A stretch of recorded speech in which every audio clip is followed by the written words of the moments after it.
ठीक है, सब क्लियर है। आ जाओ भाई, सबसे पहले फटाफट स्टार्ट कर देते हैं।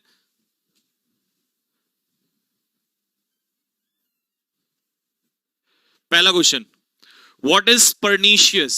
हाँ जी, क्या है सर परनीशियस का मतलब? सर परनीशियस का मतलब, परनीशियस का पार्ट ऑफ स्पीच क्या होता है? हानिकारक, यानी कि एडजेक्टिव है पार्ट ऑफ स्पीच, और इसका हिंदी में अर्थ क्या होता है? हानिकारक।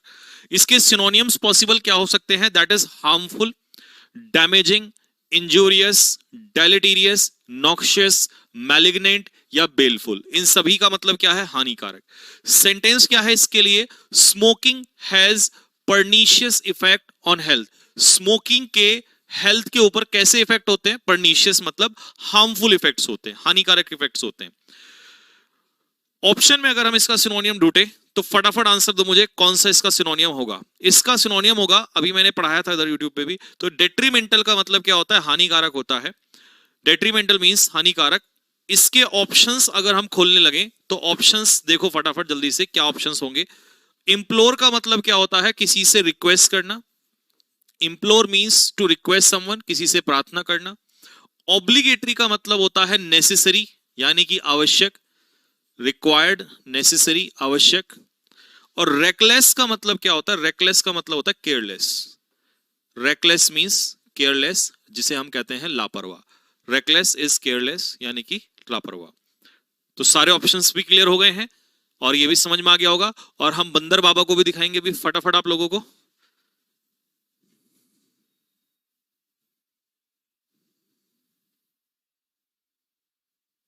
हाँ, अगर हो गया हो तो डन करो फटाफट, थम्स अप मारो, फिर अगले क्वेश्चन पे चल रहे हैं हम लोग।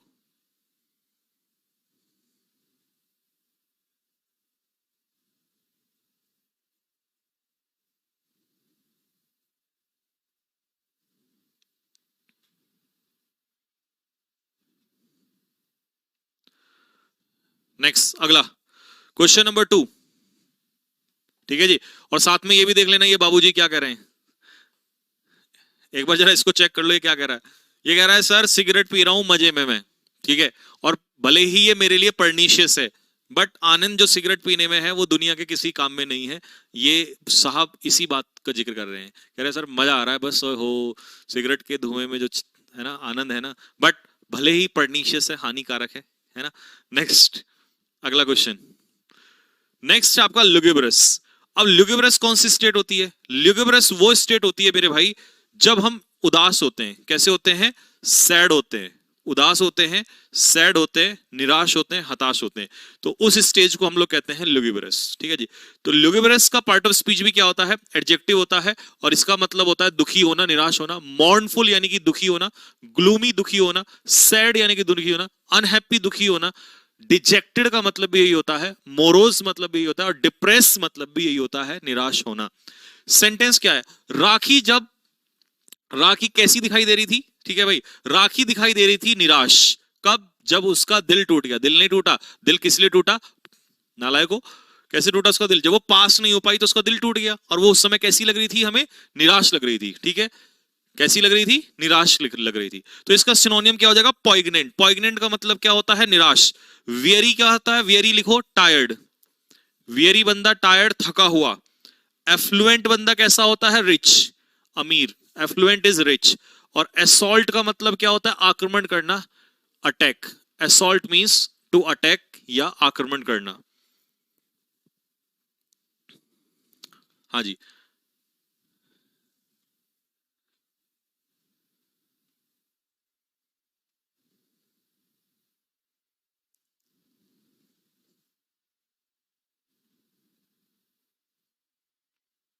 हो गया भाई। नेक्स्ट, अब इसके लिए हम पिक्चर देखें तो इसके लिए पिक्चर हमारे पास क्या है? ये भाई साहब बैठे हैं, ठीक है, ये चिंटू 5 साल का है, ठीक है, इसकी महिला मित्र ने इसको धोखा दे दिया, ठीक है, और ये जाके अपना चुपचाप बैठ गया। इस समय ये कैसे मूड में है? लुगुबरस मूड में है, निराश है। ये कह रहा है मुझे अब दुनिया से कोई परवाह नहीं है ना। और ये वो वाला गाना कौन था ना, तेरी, कौन सा वाला गाना था वो? हनी सिंह का एक गाना था, मेरे को याद नहीं आ रहा है ना। कैसे था यार, अब भूल गया मैं, गाने वाने इतने याद नहीं थे।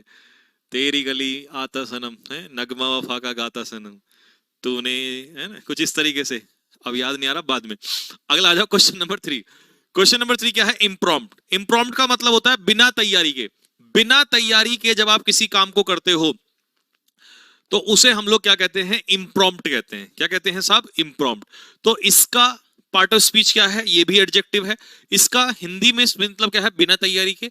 इसके सिनोनियम्स क्या क्या हो सकते हैं? इम्प्रोवाइज्ड का मतलब होता है बिना तैयारी के, अनप्रिपेयर्ड बिना तैयारी के, ऑफ हैंड का मतलब है आप क्रिकेट खेलने जा रहे हो और बिना तैयारी के जा रहे हो, प्रैक्टिस नहीं की आपने। एडलिब का भी यही मतलब होता है, बिना तैयारी के। अनस्क्रिप्टेड मतलब जो स्क्रिप्टेड नहीं है, और स्पॉन्टेनियस का मतलब भी होता है बिना तैयारी के। ये महिला जो है, इनको एकदम से इनके बॉस ने बोला कि मैडम आपको बिना तैयारी के स्पीच देना है। तो ये सारे लोग खड़े हो गए और ये आते ही एकदम से अचानक से घबरा गई, लेकिन इन्होंने स्पीच दिया, बट वो बिना तैयारी के दिया। सेंटेंस क्या डिजाइन किया मैंने इसके लिए? The announcement was made in an impromptu press. Impromptu press का मतलब है वो प्रेस जो तैयारी से नहीं बुलाई गई थी, अचानक से बुला ली बस ऐसे ही और बिना प्रिपरेशन के। Impromptu press conference at the airport. Airport पे मान लो आप उतरे और अचानक से आपने प्रेस कॉन्फ्रेंस बुला ली, तो आपने तैयारी नहीं की थी उसके लिए। तो इसका सिनोनियम क्या होगा? सिनोनियम मैं खोलूंगा जरूर। सिनोनियम के लिए पहला वर्ड है इरुडाइट। अब इरुडाइट क्या होता है? स्कॉलर। स्कॉलर बंदा कैसा होता है? विद्वान, ज्ञानी, नॉलेजेबल, है ना? विद्वान कैसे लिखेंगे? विद्वान लिख लेना, विद्वान अपने आप। एक्सटेम्पर इसका सिनोनियम हो जाएगा, क्योंकि एक्सटेम्पर का मतलब होता है बिना तैयारी के, ठीक है, विदाउट प्रिपरेशन। और विजिलेंट क्या होता है? विजिलेंट होता है वॉचफुल। विजिलेंट होता है सतर्क, कॉशियस या वॉचफुल, ये होता है विजिलेंट। और डेक्स्ट्रस कैसा बंदा होता है? डेक्स्ट्रस होता है स्किलफुल, यानी कि निपुण। एक ऐसा बंदा जो स्किलफुल हो, जो निपुण हो, उसे हम लोग क्या कहते हैं? डेक्स्ट्रस कहते हैं।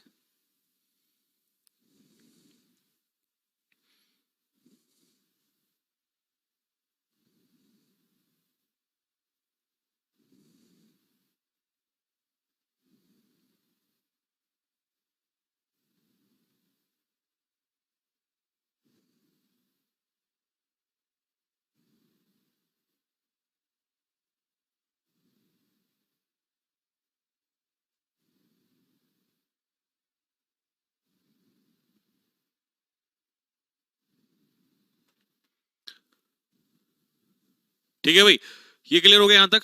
नेक्स्ट आइए एंटोनियम्स में। एंटोनियम्स में पहला वर्ड है टुमुल्टस। क्या पढ़ेंगे इसको? टुमुल्टस। क्या? टुमुल्टस। मेरे साथ बोलो, टुमुल्टस। ओए नालायक, ये चाय अलग रख दे। क्या पैर ऊपर उठा के पड़ा हुआ? टुमुल्टस। क्या? टुमुल्टस। क्या? टुमुल्टस। ठीक है। तो टुमुल्टस का मतलब क्या होता है? ठीक है, मुझे पता है तुम सारे लेट के पढ़ रहे हो हैं और अपने सर को खड़ा कर रखा तुमने यहाँ पे। तो टुमुल्टस मींस, टुमुल्टस क्या? Part of speech, adjective, OUS adjective. अशांत मतलब जब अस्त व्यस्त हो जाए, सब कुछ तहस नहस हो जाए, डिस्टरबेंस क्रिएट हो जाए, उसे कहते हैं टुमुल्टस। तो इसके सिनोनियम्स क्या क्या होंगे? देखो फटाफट। टर्बुलेंट, पानी में टर्बुलेंस आता है ना, भूचाल आ जाता है, तो उसे कहते हैं टर्बुलेंट। टेम्पेस्चुअस, आउट ऑफ कंट्रोल, है ना? क्लैमरस, बहुत ज्यादा शोर शराबे वाला। वॉसिफेरस, वॉसिफेरस का मतलब ये होता है बहुत ज्यादा शोर शराबे वाला। Noisy, loud, thunderous, uproarious. Uproarious क्या होता है? डिस्टरबेंस। ये पिक्चर देखो सुनामी की, अरे भाई साहब, पानी पूरा उथल पुथल हो रखा है बिल्कुल, है ना? तो ये टुमुल्टस हो रखा है। टुमुल्टस का मतलब है सब तबाही मची हुई है। इसका उल्टा कैसा पानी हो जाएगा? पीसफुल, शांत। शांत अपोजिट क्या करेंगे? अपोजिट ढूंढो अब इसका फटाफट। पहले सेंटेंस तो पढ़ा दूं आपको, इसका सेंटेंस क्या होगा? निधि एंड रोहित। निधि ने और रोहित ने, Nidhi and Rohit married each other. Nidhi ने और रोहित ने शादी की एक दूसरे से after a tumultuous relationship of 6 years। कितने साल रिलेशनशिप चली उनकी? 6 साल। 6 साल रिलेशनशिप चली, उसके बाद उन्होंने शादी की। और वो 6 साल रिलेशनशिप कैसी थी? टुमुल्टस, मतलब भूचाल ही भूचाल था भाई साहब। 6 साल संभाल कैसे लिए इसने? ठीक है, तो इसका मतलब ये हो गया टुमुल्टस। अपोजिट बताओ जरा, अपोजिट क्या होगा? अब इतना पढ़ा दिया, तुम अपोजिट नहीं निकाल सकते? बताओ फटाफट आंसर क्या होगा?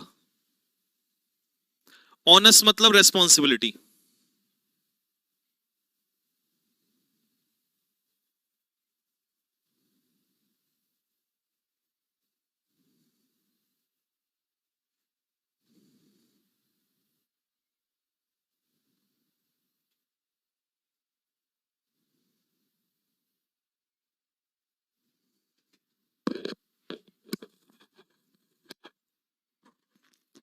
हाँ जी, तो इसका अपोजिट क्या होगा? ट्रैंक्विल। ट्रैंक्विल का मतलब लिखो पीसफुल। ट्रैंक्विल मतलब पीसफुल, शांतिपूर्ण। क्रॉनिक मतलब, क्रॉनिक मतलब long lasting. Chronic means long lasting, लंबे समय चलने वाला। ठीक है जी। Permanent, permanent. आर्टिकुलेट बंदा कैसा होता है? फ्लुएंट, जो बहुत ही अच्छे से बोलता है। फ्लुएंट, क्लियर, स्मूथली, अच्छे से बोलता है। और ट्रिम्प क्या होती है? विक्ट्री। ट्रिम्प होती है जीत, विक्ट्री। जब लिख लो तो कमेंट बॉक्स में थम्स अप डाल देना फटाफट, तब तक मैं अगला वर्ड पढ़ता हूं। एनेथमा। एनेथमा होता है नाउन, इसका मतलब होता है श्राप, अभिशाप। जो राजा ऋषि मुनि देते ना पुराने समय में, मैं तुम्हें श्राप देता हूं, है ना, तुम्हारे अगले जन्म में तुम गाय बन के आओगे, भैंस बन के आओगे, बकरी बन जाओगे, तो उसे कहते हैं एनिथमा, अभिश्राप। ठीक है। बेन, बून और बेन सुना होगा आपने, वरदान, बून, बेन, अभिश्राप। कर्स, इम्प्रेकेशन, ये इसके सिनोनियम्स हैं। वॉयलेंस जो है इज अ काइंड ऑफ एनिथमा, ये एक तरीके का श्राप है। टू सेरेनिटी, सेरेनिटी मतलब पीस, शांति के लिए ये एक तरीका का क्या है? श्राप है। वॉयलेंस श्राप है।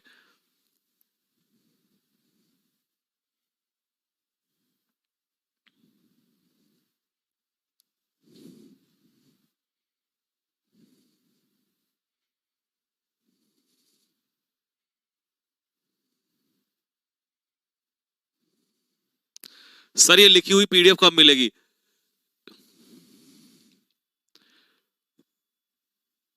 आज कितनी तारीख है? 6 तारीख है ना? 7। 15 सितंबर से लिखी हुई पीडीएफ मिलने लग जाएगी। 15 सितंबर डेट याद कर लो, 15 सितंबर से लिखी हुई पीडीएफ मिलने लग जाएगी। मैंने अरेंजमेंट करवा दिया है, जो कुछ भी मैं लिखूंगा वो सब कुछ लिखा हुआ मिलेगा 15 सितंबर से। ठीक है जी।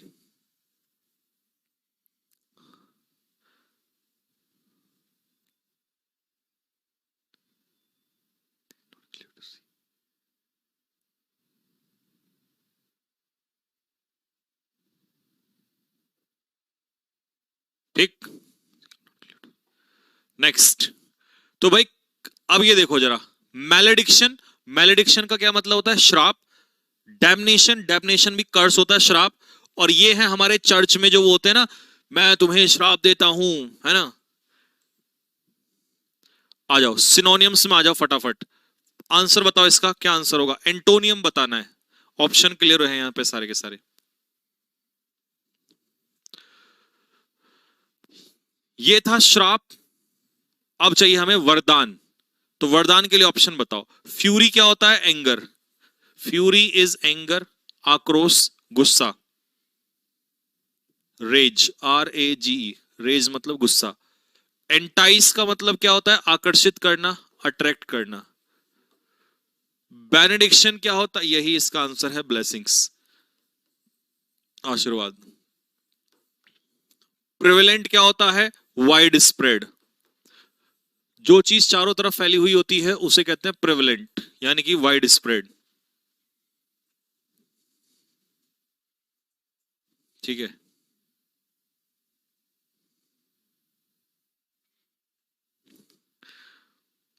सत्यम यादव सर, लर्न नहीं हो पाते हैं, उसके लिए एक बाबा 315, उनका नाम है बाबा 315, उनके पास जाके मुझे दवाई दवाई बनवानी पड़ेगी कि भाई मेरे बच्चों को याद नहीं होते और उन्हें रिवीजन करना ना पड़े, तो आप ऐसी कोई दवाई बताओ जिससे उनको याद हो जाए। तो बाबा 315 जो है, 315 की गोली बना के देंगे तैयार। खा के उसे सुबह शाम लेना, सुबह दूध से लेना और शाम को बकरे के दूध से। सुबह, सुबह किसका दूध लेना है? सुबह लेना है आपको भैंस का, और रात को लेना है बकरे का दूध। तभी आपको ये काम करेगा, फिर इजीली लर्न होगा। फिर देखो कैसे लर्न होता है। नेक्स्ट, अगला वर्ड है sentence number 6, despicable. Sir despicable का क्या मतलब होता है? डेस्पिकेबल का मतलब होता है बहुत ही घिनौना, बहुत ही बुरा। डेस्पिकेबल का मतलब है बहुत ही घिनौना, बहुत ही बुरा। तो ये है एडजेक्टिव। एबल जहां लगता है वो क्या है, एडजेक्टिव। एक ऐसा अपराध जो दुनिया में सबसे घिनौना अपराध हो सकता है, जो बुरा अपराध हो सकता है, उसे डेस्पिकेबल एक्ट कहते हैं हम लोग। ठीक है, इसके सिनोनिम्स क्या हैं? इसके सिनोनिम्स देखो क्या है। डिस्गस्टिंग बहुत बुरा, रेप्रीहेंसिबल, एबोरेंट नफरत करने लायक, कंटेम्प्टिबल अपमान के लायक बहुत ही घिनौना, लोथसम नफरत के लायक इतना घिनौना, ऑफुल बहुत डरावना, हीनियस क्राइम जघन्य अपराध, हेटफुल नफरत के लायक, डिटेस्टेबल नफरत के लायक, ऑडियस बहुत ही घिनौना, डिस्गस्टिंग। और इसको कैसे याद करोगे? मान लो जैसे इसमें पिक्चर दिखाई गई है, ठीक है, ये एक लड़की की है जिसकी इज्जत को तार तार कर देते हैं लोग, ठीक है, 1% नहीं सोचते हैं। और किसी की इज्जत को इस तरीके से बर्बाद करना, खराब करना, इससे बड़ा जघन्य अपराध उसकी जिंदगी में नहीं हो सकता है। ठीक है, तो ये है आपके लिए वर्ड, और ये इसके लिए सबसे बेस्ट एग्जांपल है। ठीक है, ऐसा नहीं करना चाहिए कभी भी। ठीक, तो this is the best example. आपको वर्ड समझ में आ गया होगा पिक्चर से। ठीक है, क्योंकि इससे बड़ा जघन्य अपराध, इससे बुरा अपराध, कंटेम्प्टेबल अपराध नहीं हो सकता है।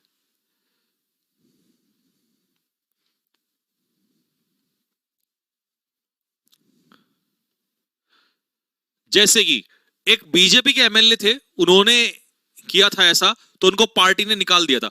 Owing to his despicable actions, उसके डेस्पिकेबल काम की वजह से, उसके इतने बड़े अपराध की वजह से बीजेपी आस्क्ड हिम, बीजेपी ने उसे कहा टू लीव द पार्टी, कि भाई पार्टी को तुम छोड़ के चले जाओ, तुम्हारे लिए हमारे पास कोई जगह नहीं है, तुम्हारे जैसे लोगों के लिए हमारे पास कोई जगह नहीं है। तो अब ये तो थे वो लोग जो जघन्य अपराध करते हैं। उल्टा है जो ऐसा काम करते हैं जो प्रशंसा के लायक हो, प्रशंसनीय काम। तो इसका अपोजिट बताओ फटाफट क्या होगा। परप्लेक्स का मतलब क्या होता है? कंफ्यूज्ड। परप्लेक्स मींस कंफ्यूज्ड या पजल्ड, पजल्ड, कंफ्यूज्ड। विंडिक्टिव क्या होता है? रिवेंजफुल, जिसके अंदर बदले की भावना भरी हुई हो, रिवेंजफुल। और रेप्यूडिएट का मतलब होता है रिजेक्ट, किसी चीज को रिजेक्ट कर देना, डिनाई कर देना, नकार देना। ठीक है, नकारना। तो इसका उल्टा क्या होगा? कमेंडेबल। कमेंडेबल मतलब प्रशंसनीय, प्रशंसा के लायक। इंग्लिश में इसे लिखेंगे प्रेज वर्दी, PRAISEWORTHY,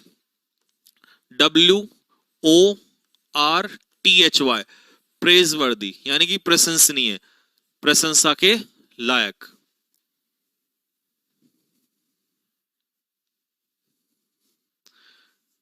ठीक है भाई। सर वो कैब कब तक कंप्लीट हो जाएंगी? वो कैब कंप्लीट नहीं होंगी कभी भी। वो कैब तो ऐसी चीज है जीवन भर पढ़ते रहो जब तक सिलेक्शन ना हो जाए। ठीक है, पेड बैच से पढ़े या यूट्यूब से पढ़े, जहां मर्जी वहां से पढ़ो।